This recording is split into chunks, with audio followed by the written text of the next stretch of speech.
ICA presents.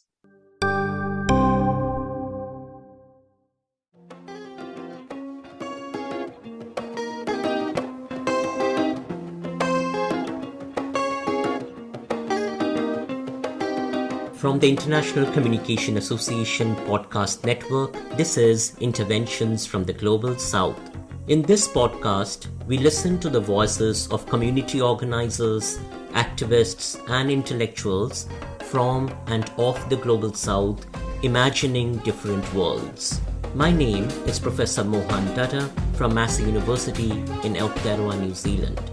Today, we have the pleasure of having with us Professor Colin Chasi.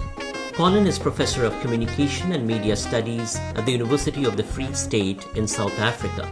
He's also the Director of the Unit for Institutional Change and Social Justice, where much of his work focuses on promoting inclusion, anti-discrimination practices, and gender equity. Colin has been seriously engaging with the question of what it means to intervene in and from the Global South. His latest book, Ubuntu for Warriors, is a call to action through transformative politics. Today, we'll talk further about Ubuntu, an African social philosophy where one's relationships with other people guide the sense of self. We will discuss how Ubuntu and other indigenous philosophies advance anti-colonial movements by centering communication, cooperation, and community support. Colin, it is so lovely to have you here. So, Colin, can you share with us about the broad goals of the book? Ubuntu for Warriors is a humble book in the strange sense that it says things that should be basic. For example, some studies have suggested that King Shaka, Nelson Mandela, perhaps the two most famous African names. But we know very little about King Shaka. We take very little of the traditions that he developed with us till today. If you think about the idea of Ubuntu being this African moral philosophy that supposedly guides Africans towards a reconciliation, towards forgiveness, it turns out that the way in which we discuss this Ubuntu has very little to do with the traditions that people such as King Shaka developed. So where are our traditions to do with warriorship in terms of the ways in which we seek peace? In the West, we are comfortable with thinking of the need for a just war theory, for example, and we go to Thomas Aquinas and so on. And yet in the African context, we have lost that. So this book is an attempt to reclaim that in a range of ways. So how does one go about remembering traditions? So I think part of the challenge is for us to find a way to put our heads back where they belong. We're making a strange little reference here to the lovely argument by Ngugi wa Thiong'o, who says in the book Something Torn that what happens at the point of colonization is that our heads are literally chopped off in many instances. The heads of a number of African leaders were chopped off, were buried, facing away from directions that our cultures would have dictated that people would be buried. And what we need to do is to go back to look at our everyday practices and say, what do those practices entail? Where do they come from? We as communication scholars, media scholars, we are wonderfully positioned to be able to be talked to be interested in what is said. What are the meanings that are at stake? What are the contexts that need to be engaged with? A communication imagination from the South is a necessary imagination for us to begin to recraft our traditions so that we have traditions that speak to us, speak to our lived experiences, not just customs that are stuck in some historical place, but traditions that we work and rework according to our needs.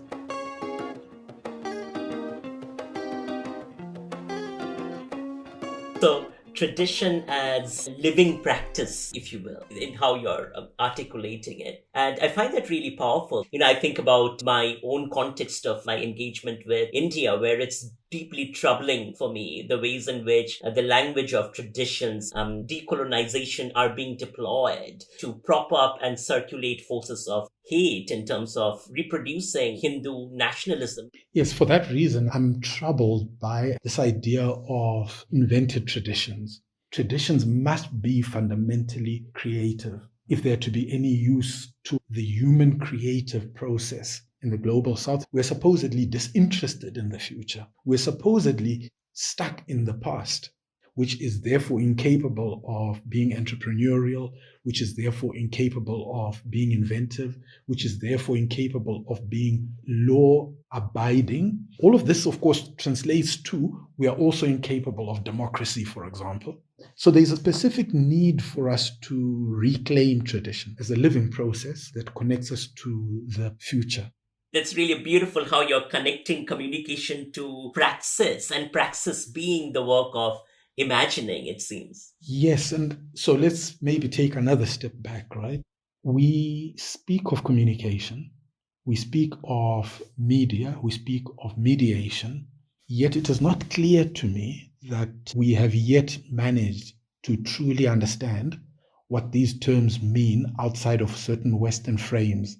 Typically, when we teach our undergraduates, we go to Raymond Williams and we take sections out of the little book Keywords and we say, this is the history of communication. At one point, it was connected to these voyages of exploration and to these processes of conquest and so on.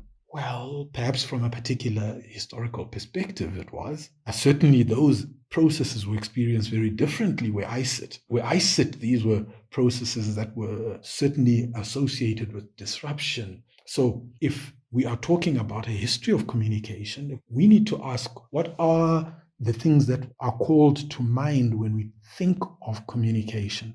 Democracy seems to be a key anchor in this conversation. It seems that across the global south in contemporary struggles, you see emergent lessons for imagining their democracies. I perfectly agree with you. And one of my key interests with a few colleagues has been to try and articulate what we have termed a participation studies approach. We have suggested that there might be some value in articulating this participation studies approach grounded upon African moral philosophies. See participation as the basis for how personhood in itself as something that is to be valued. To pull it back to your point, we cannot achieve democracy if we follow Western histories of democracy, if we deny Southern traditions, Southern moral philosophies that underpin the ways in which we seek to engage. In the parts of the world where I live, if you say, let's promote participation, people will understand that you are saying, let's enable a form of communing that benefits everybody. They will understand that everybody must have a voice, and this will be appreciated. This idea of community seems integral to ways of being in the global south. So could you talk about how community emerges in this conversation on participation?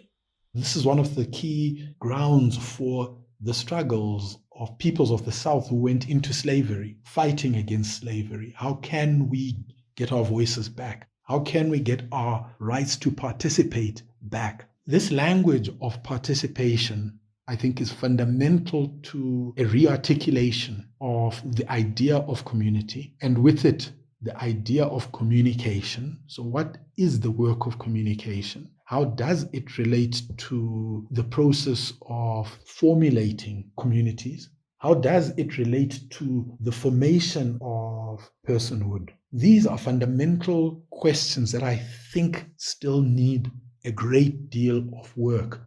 One of the great tragedies is that because colonialism did such a great job of tearing apart our social fabrics, tearing apart our abilities to imagine societies, it becomes particularly important for us to draw upon our collective and varied insights from India, from South America, from the global south, and to begin to use these to re-articulate something new.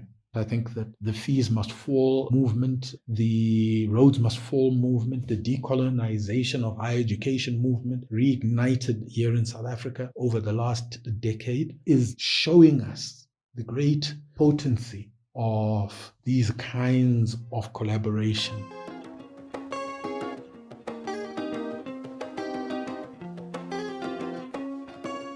This year's theme for the International Communication Association is One World, One Network. So, when you read that theme from the Global South and this conversation here, what does a Southern led connection look like?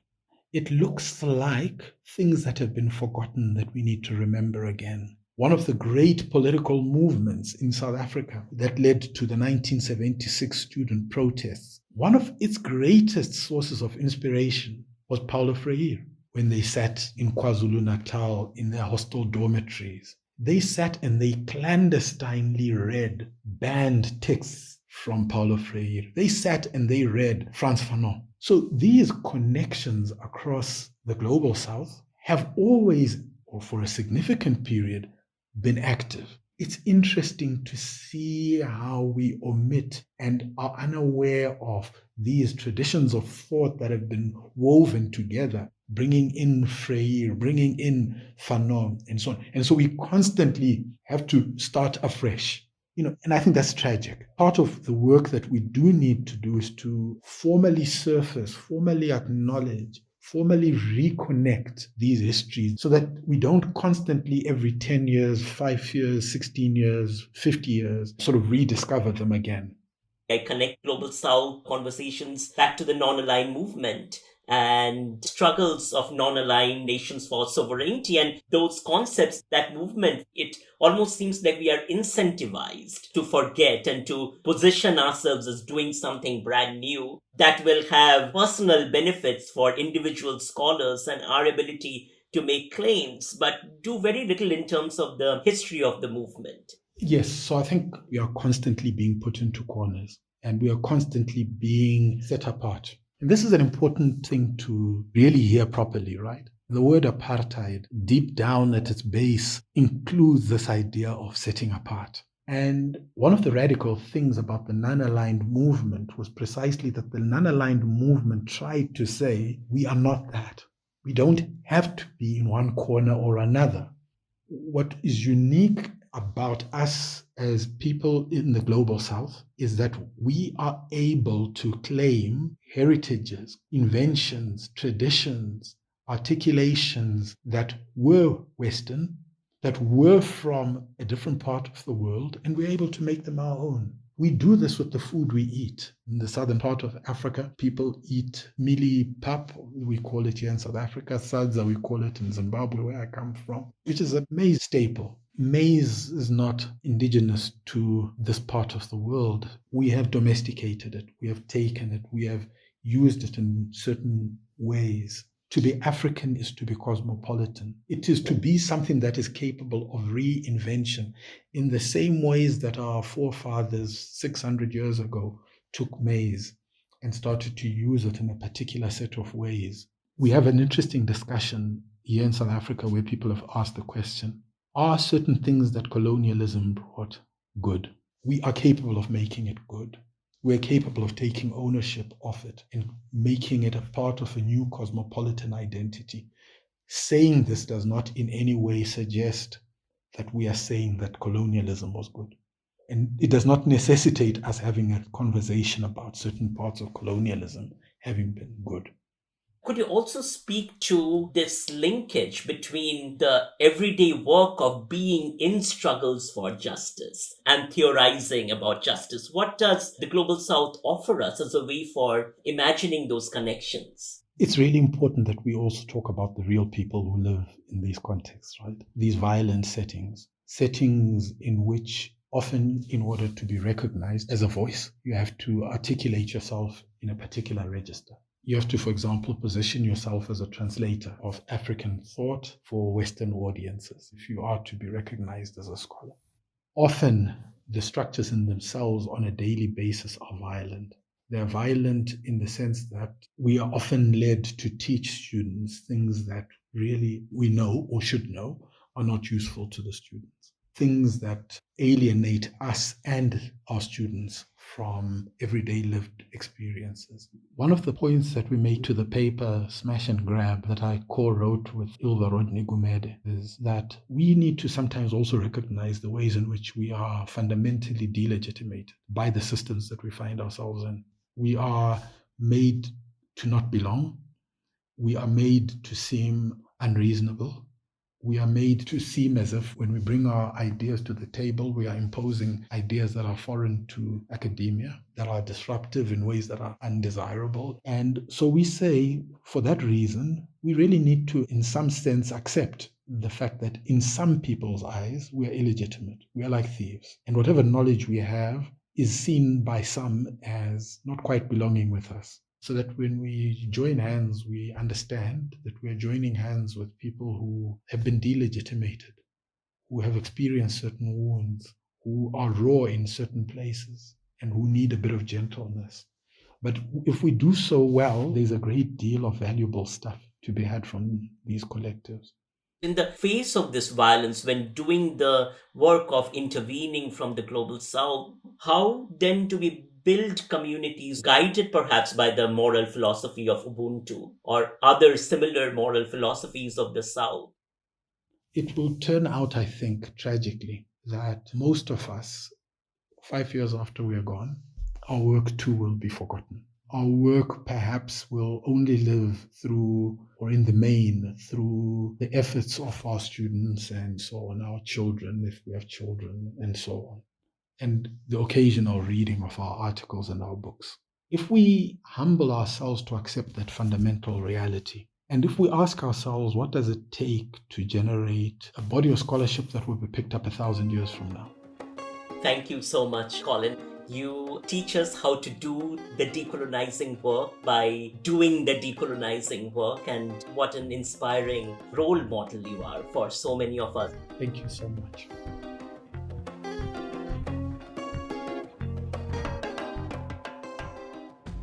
This episode of the Interventions from the Global South podcast series is presented by the International Communication Association and is sponsored by the Institute for Advanced Study in the Global South at Northwestern University, Qatar, which produces and promotes evidence-based storytelling focused on histories, cultures, societies, and media of the Global South. Our producer is Ilana Arrogetti. Our executive producer is Aldo Diaz Caballero. Our production coordinator is Nick Song. The theme music is by Sleeping Ghost. If you would like to hear more about our sponsor, please check the show notes in the episode description. Thanks for listening.